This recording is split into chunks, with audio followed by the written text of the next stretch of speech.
সূরা ইখলাস কখন পাঠ করলে সাথে সাথে ফলাফল পাবেন? ভালো করে বুঝেন। সূরা ইখলাস হচ্ছে পবিত্র কোরআনুল কারীমের ভিতরে ছোট সূরাদের ভিতরে অন্যতম একটি সূরা। তবে ফজিলতের দিক থেকে সূরা ইখলাস হচ্ছে গুরুত্বপূর্ণ ফজিলত, এবং এই সূরাটা এমন একটা সময় আল্লাহ পাক রব্বুল আলামিন নাজিল করে দিয়েছেন যখন আল্লাহ রাসূল সাল্লাল্লাহু আলাইহি ওয়াসাল্লাম দ্বীনের প্রচার করতে লাগলেন। এমন সময় আল্লাহ পাক রব্বুল আলামিন এক আল্লাহর দাওয়াত দিতে লাগলেন। তখন কাফেররা আল্লাহ রাসূল সাল্লাল্লাহু আলাইহি সাল্লামকে কোশ্চেন করলো যে, মুহাম্মদ, তুমি তো এক আল্লাহর দাওয়াত দাও, আমরা তো কোটি কোটি দেবতার পূজা করি, তারা আমাদের সমস্যার সমাধান করতে পারে না। তুমি যে আল্লাহর দাওয়াত দাও সেই আল্লাহ কয়জন এবং সেই আল্লাহর সন্তান আছে কিনা?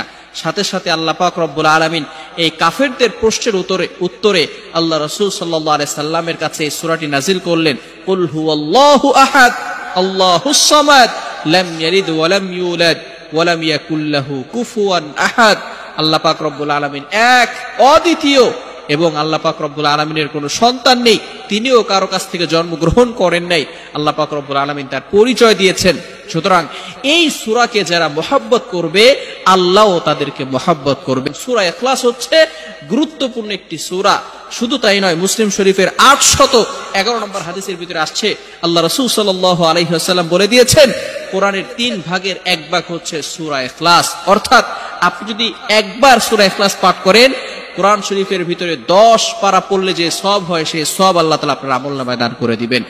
যদি কোনো ব্যক্তি 2 বার পাঠ করে, তাহলে কোরআন শরীফের 20 পারা পড়লে যে সওয়াব হয়, সেই সওয়াব তার আমলনামায় দান করে দিবেন।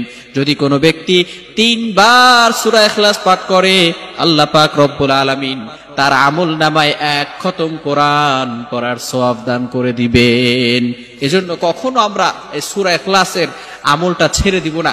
সব সময় চিন্তা করব যাতে করে আমরা আল্লাহ তাআলার নিকটবর্তী হতে পারি, আল্লাহ তাআলার নৈকট্য অর্জন করতে পারি। এটা আমরা সব সময় মাথায় খেয়াল রাখবো।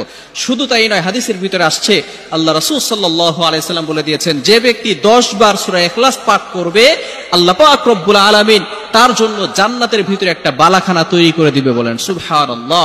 এজন্য আমরা কখন কিভাবে সূরা ইখলাসের আমল করে আল্লাহ তাআলার কাছে দোয়া করব?